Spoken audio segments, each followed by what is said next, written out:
Hello, this is Shirin Khan. Welcome to my channel English Connect. Today's topic 4.1 History of Novel Part 1.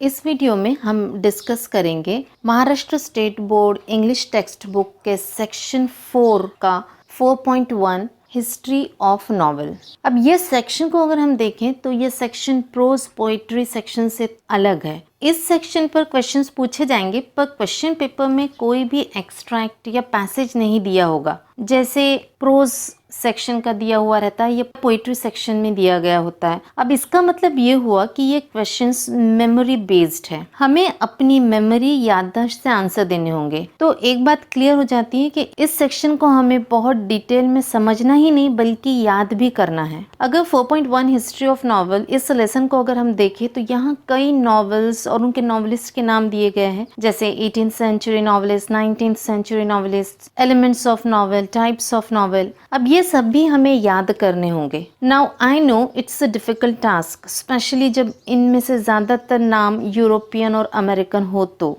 But with little organizing and planning it's not that difficult। इस lesson में history of novel में जितनी भी information दी गई है मैंने इसे table mind maps के फॉर्म में लिखा है, so that makes it easy to memorize the information। याद करना और याद रखना दोनों ही बेटर वे में कर सकते हैं। I have used here tabular note making technique. It is scientifically proven कि अगर हम किसी भी डेटा या इंफॉर्मेशन को टेबल्स, चार्ट्स, ग्राफ्स में ऑर्गेनाइज करें तो कम समय में ज्यादा समझ में आता है। So go through this tables and try to learn the names of the writers, the types of novel, उनके कैरेक्टरिस्टिक्स, ये सभी इन टेबल्स से लर्न करने की कोशिश करो, क्योंकि अगर टेक्स्ट बुक से लर्न करोगे then you will get confused. Remember summarising the points in a table helps you to evaluate them, improving your understanding of a topic and helping you prepare for your board exams। इस video में दिए गए सभी tables, mind maps की PDF link description box में दी गई है। इस पीडीएफ में मैंने सभी नॉवेल्स के कवर पेजेस, नॉवेलिस्ट के फोटोज भी डाले हैं, क्योंकि हमारा माइंड पिक्चर्स को ज्यादा अच्छे से कैप्चर करता है और उन्हें अच्छे से याद रखता है। सो पिक्चर्स हमें मेमोराइज करने में हेल्प करते हैं।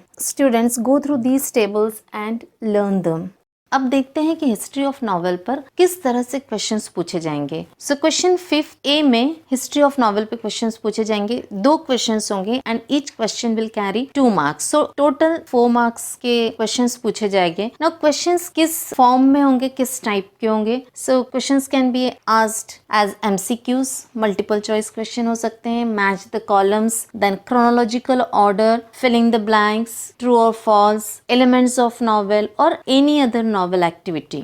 18th सेंचुरी ने इंग्लिश लिटरेचर को 2 गिफ्ट्स दिए और वो 2 गिफ्ट्स थे द पीरियोडिकल एसे और novel. These were the 2 new forms which were introduced in English literature।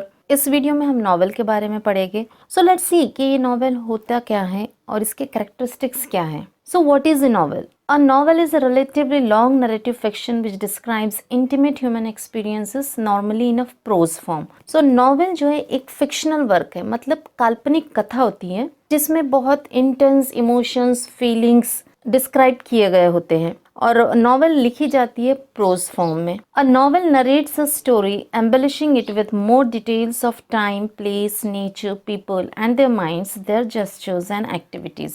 Novel की कहानी में बहुत ज़्यादा डिटेलिंग दी होती है, चाहे वो डिटेल्स टाइम के हो, जगह के हो, नेचर के हो, लोगों के हो। एग्जाम्पल, अगर किसी घर का डिस्क्रिप्शन दिया जा रहा है तो बहुत डिटेलिंग दी जाएंगी कि एक बहुत बड़ा आंगन था, सामने आंगन के लेफ्ट कोने में एक आम का पेड़ था, आम के पेड़ के पास ही तुलसी का पौधा था। इस तरह से डिटेल होता है। जो कैरेक्टर्स भी होते हैं नॉवेल में उसको भी बहुत डिटेल में डिस्क्राइब किया जाता है। It creates the picture of the society of that time. किसी भी नॉवेल पढ़ने से हमें उस समय के समाज की एक पूरी पिक्चर हमारे माइंड में आ जाती है। उस समय समाज में लोगों का पहनावा क्या था, लोग किस तरह से बात करते थे, लोगों का लाइफस्टाइल कैसा था, ये सब हम एक्सपीरियंस कर सकते हैं, समझ सकते हैं। नॉवेल के बारे में कुछ और इम्पॉर्टेंट पॉइंट्स देख लेते हैं। Origin of word novel. ये वर्ड नॉवेल आता है इटालियन वर्ड नॉवेला से और इस इटालियन वर्ड नॉवेला का मीनिंग होता है न्यू, कुछ नया। फिर हिस्ट्री ऑफ नॉवेल अगर हम देखें तो नॉवेल की हिस्ट्री 2000 ईयर पुरानी है। एंड प्रिकर्सर्स ऑफ नॉवेल की अगर बात करें, अब प्रिकर्सर्स का मतलब होता है जहाँ से इसकी शुरुआत हुई। इसकी शुरुआत अगर हम देखें तो हमें ग्रीक रोमांसेस में दिखाई देती है नॉवेल की शुरुआत, जो कि लिखे गए थे 2nd and 6th सेंचुरी के बीच में। अब ये ग्रीक रोमांसेस क्या थे? Greek romances were stories of ideal love and marvellous adventures.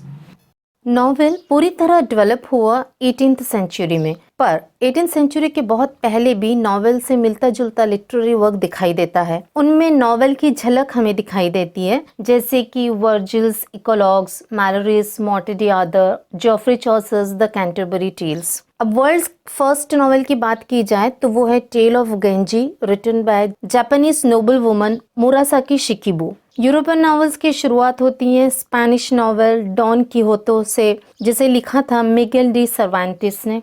Don कीहोतो ये नॉवेल 2 पार्ट्स में पब्लिश हुआ। The first part was published in 1605 and second part publish हुआ 1615 में।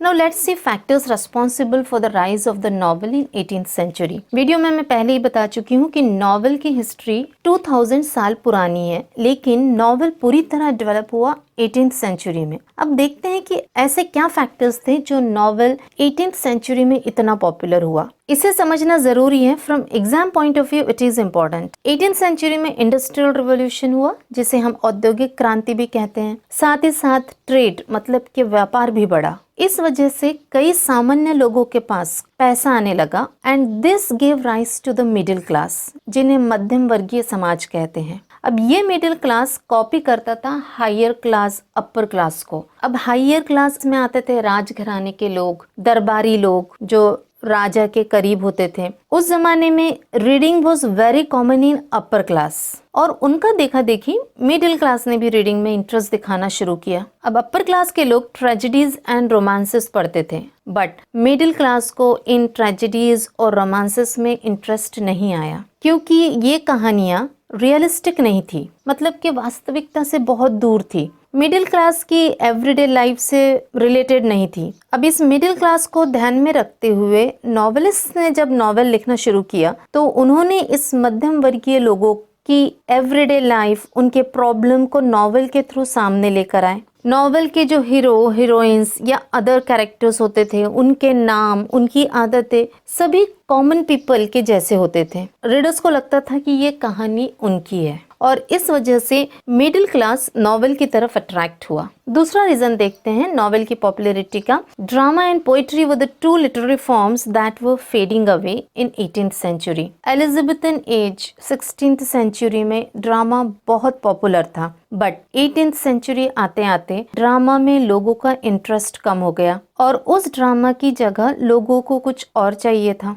ड्रामा की कमी को नॉवेल ने पूरा किया, क्योंकि नॉवेल में कुछ फीचर्स ड्रामा के थे और कुछ नए ऐड किए गए थे। 18th सेंचुरी में साइंटिफिक डेवलपमेंट भी हो रहा था। लोग एवरीडे लाइफ में अपने काम के लिए मशीन्स का यूज करने लगे थे, जिससे लोगों को ज्यादा टाइम मिलने लगा और लोग रीडिंग करने लगे, बुक्स पर डिस्कस करने लगे। 18th सेंचुरी में न्यूज़पेपर और मैगजीन्स भी पब्लिश हो रहे थे, और बहुत से लोग रीडिंग की तरफ अट्रैक्ट हुए थे और लोगों को रीड करने की आदत हो रही थी, और लोगों की इसी रीडिंग करने की आदत का नॉवेल के पॉपुलैरिटी में फायदा हुआ। 18th century new literature was characterised by the spirit of realism and denial of romantic features like enthusiasm, passion and imagination. 18th century के आते आते लोगों का झुकाव जो था वो रियलिज्म की तरफ ज्यादा होने लगा। लोग ऐसी चीजों से ज्यादा अट्रैक्ट होने लगे जो रियलिस्टिक थी। उससे पहले का अगर लिटरेरी वर्क हम देखें तो वो majority of that literary work is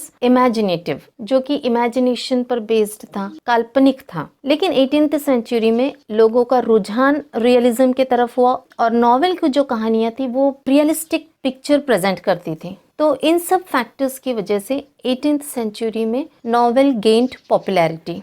अब बात करते हैं 17th सेंचुरी नॉवेल्स और नॉवेलिस्ट की। Now here I have written it in table so that it becomes easy to learn. अब इन टेबल्स का PDF लिंक डिस्क्रिप्शन बॉक्स में दिया गया है, सो अगर चाहो तो इन टेबल्स का प्रिंट आउट भी निकाल सकते हो। नाउ 17th सेंचुरी नॉवेल्स हैं the Pilgrim's Progress by John Bunyan, Oroonoko by Aphra Behn, then there is Robinson Crusoe, mall Flanders, by Daniel Defoe. Gulliver's Travels by Jonathan Swift. This is a very famous satire. Satire का मतलब होता है हास्य व्यंग. Satire में humorous तरीके से किसी पर verbal attack किया जाता है. Samuel Richardson is an 18th century novelist. Two of his novels names are given, Pamela और Virtue Rewarded. अब Pamela और वर्च्यू रिवॉर्डेड ये एक ही नॉवेल के दो नाम है. सो इस पर भी क्वेश्चन पूछा जा सकता है क्योंकि सभी ऑब्जेक्टिव क्वेश्चंस आने वाले हैं इस लेसन से. And Clarissa is the other novel and both are epistolary novels. अब एपिस्टोलरी नॉवेल्स क्या होते हैं ये जब हम टाइप्स ऑफ नॉवेल्स पढ़ेंगे उसमें देखेंगे. Some names of 18th and 19th century novelists are given. Now there are a lot of names. Samuel Richardson है, Henry Fielding है, Charles Dickens है. I can understand that it is really difficult to learn all these names. लेकिन there is no other way. You have to learn these names. Now as I have said earlier in the video कि memorization अगर हम चाहते हैं कोई चीज़ learn करना तो learn हमेशा एक ही सोर्स से करो ताकि वो पिक्चर हमारे दिमाग में बैठ जाए and that will help you to recall in examination. Exam में याद जब हम करेंगे तो हमारे सामने वो पिक्चर आना चाहिए. इसलिए हर बार अलग अलग जगह से पढ़ने की ज़रूरत नहीं. फॉर एग्जाम्पल अगर ये टेबल है तो ये फिट हो जाना चाहिए दिमाग में. जैसे ही 18th and 19th century novelist आए तो ये टेबल माइंड में आना चाहिए. Samuel Richardson, Henry Fielding, Charles Dickens, Walter Scott, Nathaniel Hawthorne, Horace Walpole, Thomas Hardy, Wilkie Collins, H.G. Wells, Lawrence Sterne and Tobias Smollett. So these are the 18th and 19th century novelists, 20th century novelists.